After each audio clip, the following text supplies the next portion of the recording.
Hello friends, welcome to the next class of learn English with Rosie विटल। आज फिर हम फाइंड आउट एरर्स करने जा रहे हैं।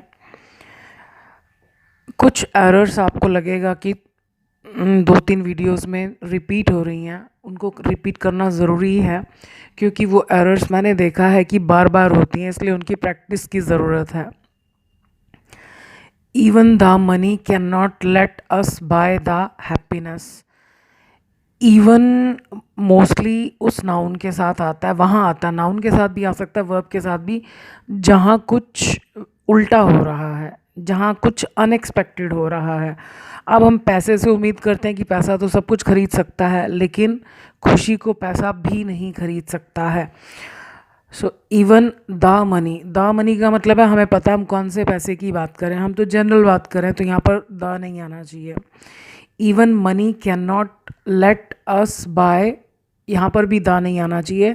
ये एब्स्ट्रैक्ट नाउन है, यानी फीलिंग्स का नाम है, तो एब्स्ट्रैक्ट नाउन्स के साथ द तब तक नहीं आता जब तक आप किसी पर्टिकुलर सिचुएशन में उसको किसी व्यक्ति विशेष के साथ नहीं जोड़ रहे। अगर आप जनरल बात करते हैं तो we don't use this article, a and the को आर्टिकल बोलते हैं। So even money can not let us buy happiness, पैसा भी हमें खुशी खरीदने नहीं दे सकता है। Adventurous was as the journey everybody enjoyed. Adventurous होता है रोमांच से भरा हुआ, एक्साइटमेंट से भरा हुआ। अब जब सेंटेंस सीधा एडजेक्टिव से शुरू होता है तो उसके बाद एज से जो सेंटेंस होता है वो सीधा सेंटेंस होता है। So adventurous as the journey was यहाँ आएगा जर्नी के बाद, और ये एज पहले आएगा। Adventurous as the journey was, everybody enjoyed. Enjoy एक ऐसा वर्ब है जिसके बाद ऑब्जेक्ट लगाना कंपल्सरी है। Everybody enjoyed it. अब यहाँ तो हमें पता है कि जर्नी है तो इसलिए हमने इट लगाया।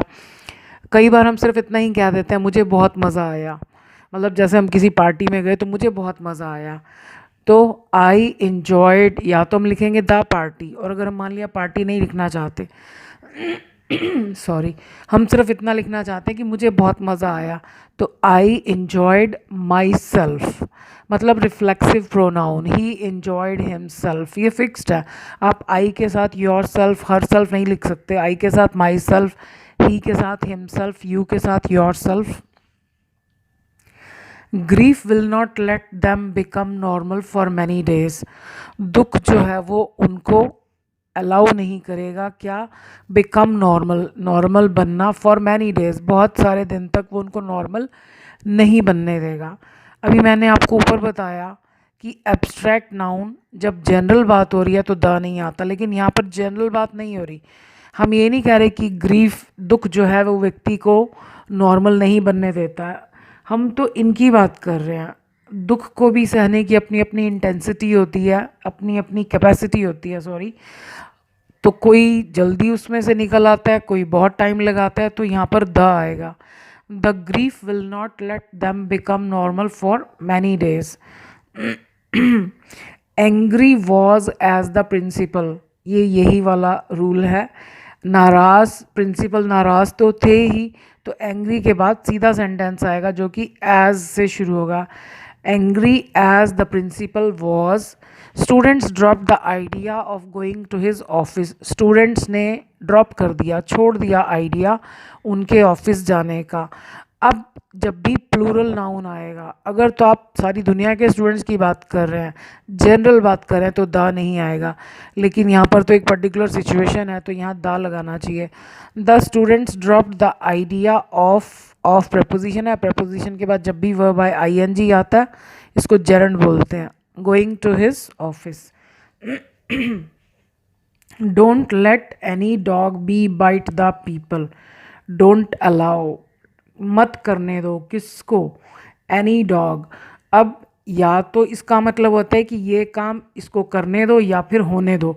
अब बाइट किसने करना है, डॉग नहीं करना है, तो एक्टिव वॉइस है, यहाँ बी की ज़रूरत नहीं है। वैसे भी बी प्लस फर्स्ट फॉर्म तो कोई रूल ही नहीं होता। So don't let any dog bite the people, किसी भी डॉग को, लोगों को मत काटने दो। Don't let the elections postpone. अब ये देखो लेट के बाद किसको, इलेक्शंस को। अब ये इलेक्शंस को करने दो या होने दो, तो इलेक्शंस को होने दो, मतलब इलेक्शंस को पोस्टपोन मत होने दो, तो ये पैसिव वॉइस है। तो passive voice be plus third form के बिना नहीं बनता। यहाँ पर बी आएगा और यहाँ पर थर्ड फॉर्म आएगा। So don't let the elections be postponed, let your room be dirty, allow your room, होने दो अपने कमरे को गंदा। अब ये बी यहाँ पर क्या है, ये मॉडल सेंटेंस है, आप ऐसे चेक कर सकते हैं, योर रूम इज़ डर्टी, तुम्हारा कमरा गंदा है, सॉरी एयरी है। Let your room be airy, अपने कमरे को हवादार होने दो, तो यहाँ पर यही वर्ब है, हेल्पिंग वर्ब, मेन वर्ब, सब कुछ यही है। एक्चुअली यहाँ पर रूम कुछ कर नहीं रहा, हम कह रहे हैं कि रूम को ऐसा होने दो, तो यहाँ पर बी आएगा, यही वर्ब है। ना ये एक्टिव वॉइस है ना ये पैसिव वॉइस है। Let all the plants look dry, सारे प्लांट्स को सूखा दिखने दो या होने दो, तो कोई भी चीज़ कैसी दिखती है वो अपने आप ही दिखती है, तो हमें पैसिव वॉइस बनाने की ज़रूरत नहीं, इस सेंटेंस में कोई मिस्टेक नहीं है।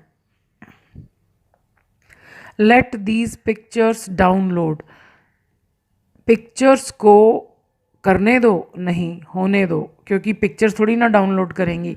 So let the pictures be downloaded. Being broken the cup I took T in a glass, ये सेंटेंसेस जब सीधे सीधे बीइंग से शुरू होते हैं ना, पहले ही इसको पढ़ना चाहिए। आई टुक टी इन अ ग्लास, मैंने चाय को एक ग्लास में लिया। क्यों लिया? क्योंकि कप टूटा हुआ था। तो इस वाले पोर्शन में इसकी बात नहीं हो रही है, अगर इसी की बात हो रही है तब तो ठीक है, बीइंग से मतलब सीधा आईएनजी से शुरू कर सकते हैं। यहाँ पर कप की बात हो रही है, तो जिसकी बात हो रही है वो सबसे पहले आता है, तो ये जो कप है यहाँ आना चाहिए। The cup being broken I took the T, यानी जो टी मुझे दी गई थी या जो मैंने बनाई थी, I took the tea in a glass. A glass क्यों? क्योंकि एक घर में बहुत सारे ग्लासेस होते हैं, तो हमने कोई भी एक ग्लास लिया और उसमें चाय ले ली। सो आई होप आपको काफ़ी कुछ समझ में आया होगा। सो जाते जाते I make you our request, आप अगर किसी की हेल्प कर सकते हैं, आपको लगता है कि ये वीडियोस किसी के लिए यूज़फुल हो सकती हैं, तो प्लीज़ ज़रूर शेयर कीजिएगा।